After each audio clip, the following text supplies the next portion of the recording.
Hai guys, how are you today? Bertemu Fakta akan berbagi mengenai berbagai hal-hal menarik yang ada di dunia dan sudah pasti akan menambah wawasan kalian nih guys, because knowledge will give you power.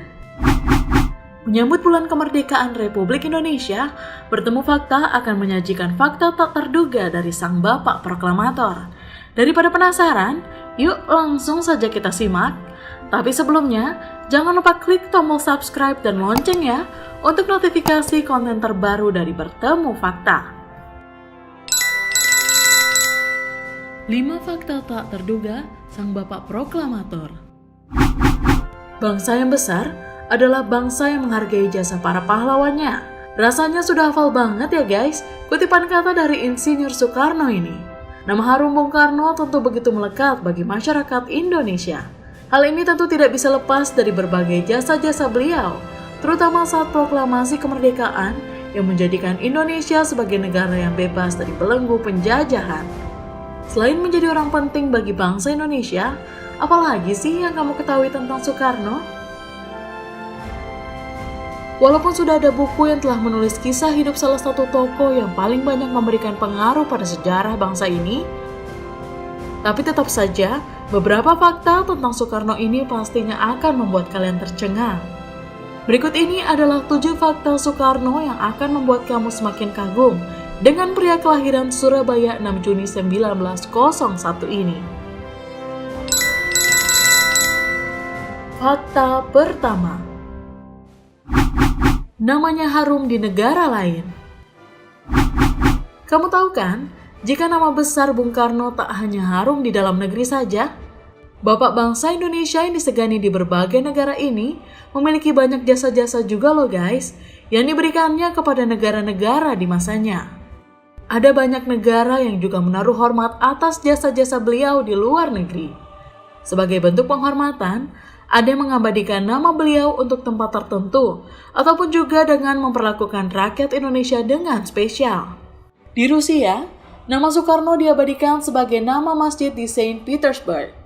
Nama Presiden Soekarno begitu dikenang oleh masyarakat Muslim Rusia, utamanya yang bermukim di kota Saint Petersburg. Hal tersebut dikarenakan Presiden Soekarno dianggap berjasa besar dalam peristiwa dibukanya kembali satu-satunya masjid yang ada di Saint Petersburg, yang dulunya dijadikan gudang senjata oleh pemerintah Rusia. Presiden Soekarno yang mengetahui hal itu menyampaikan kekecewaannya kepada Nikita Khrushchev, pengusaha Soviet kala itu. Karena harusnya bangunan itu menjadi tempat ibadah kaum muslimin, bukannya tempat gudang senjata.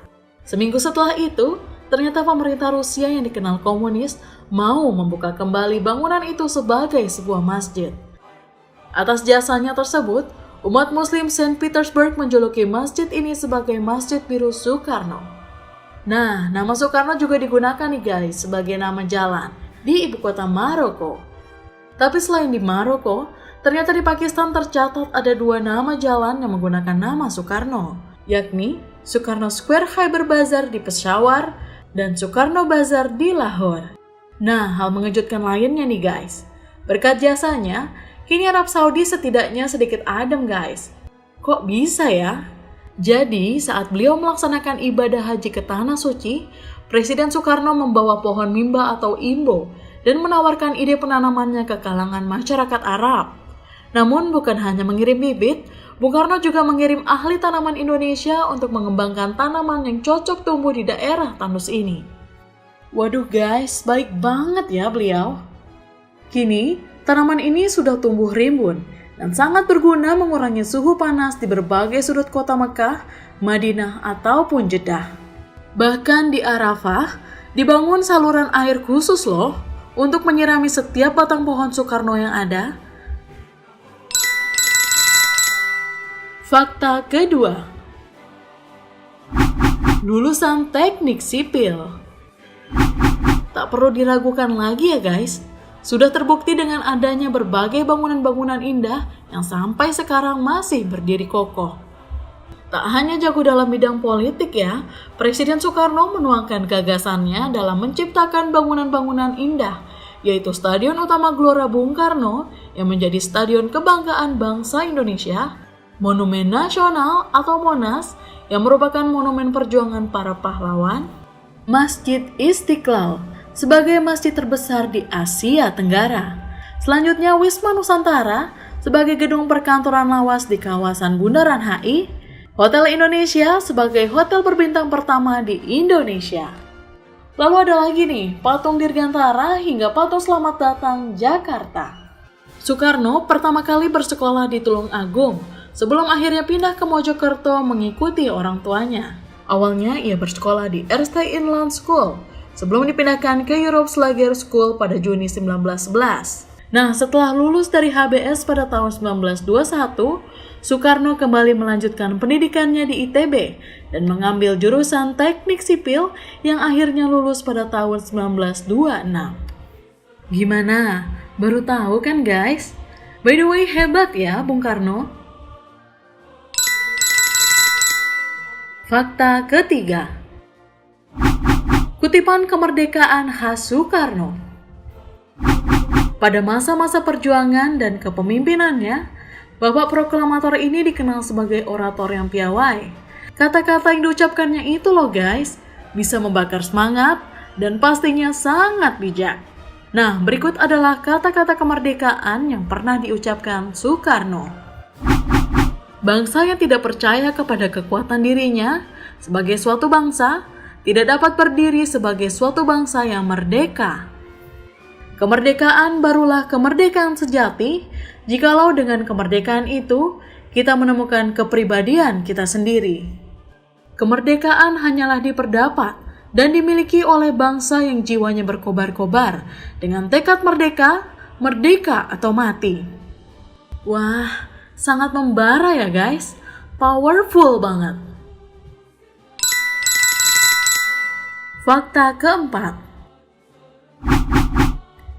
Memiliki 11 anak. Guys, mungkin sejauh ini baru Ibu Mega saja dan Guru Soekarno Putra yang familiar di telinga kamu. Nah, rupanya Soekarno memiliki 11 anak loh guys. Itu artinya masih ada 9 anak lagi yang perlu kamu ketahui. Pesona Insinyur Soekarno memang gak ada habisnya ya.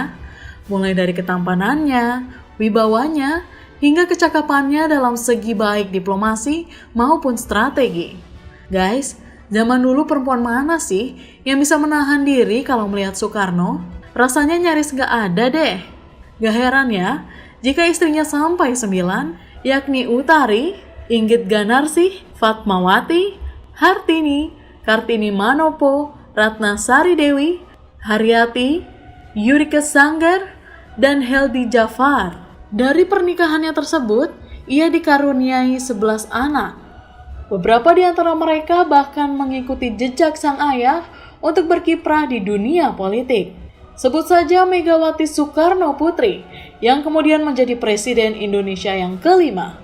Lalu Guntur Soekarno Putra, Rahmawati Soekarno Putri, dan Sukmawati Soekarno Putri.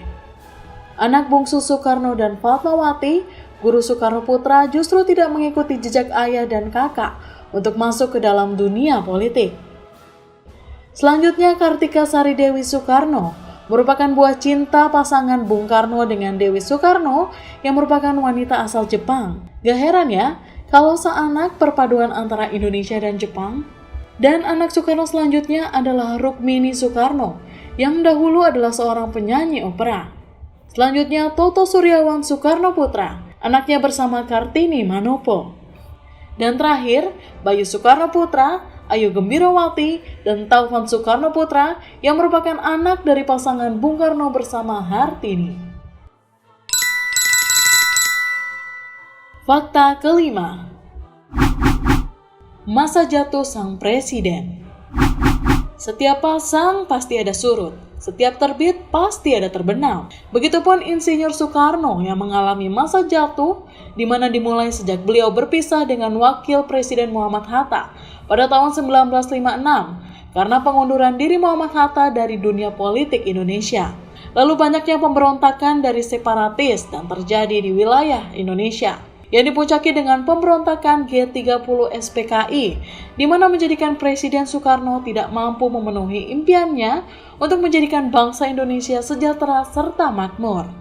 Kabar sedihnya, setelah itu Soekarno mengalami pengucilan. Soekarno yang sudah tua pun kerap sakit dan akhirnya wafat di tanggal 21 Juni 1970 di Jakarta, tepatnya di Wisma Yaso. Jenazah beliau dikuburkan di Blitar dan sampai saat ini terus menjadi ikon kota Blitar. Mengharukan sekali ya guys. Gimana guys? Sungguh tak terduga kan? Mari kita sama-sama mengheningkan cipta untuk mengenang jasa-jasanya ya. Oke guys, itu dia 7 fakta tak terduga sang Bapak Proklamator Insinyur Soekarno. Nah, buat kalian jangan lupa like, share, dan subscribe Bertemu Fakta ya, supaya kamu tidak ketinggalan berbagai informasi menarik lainnya. See you!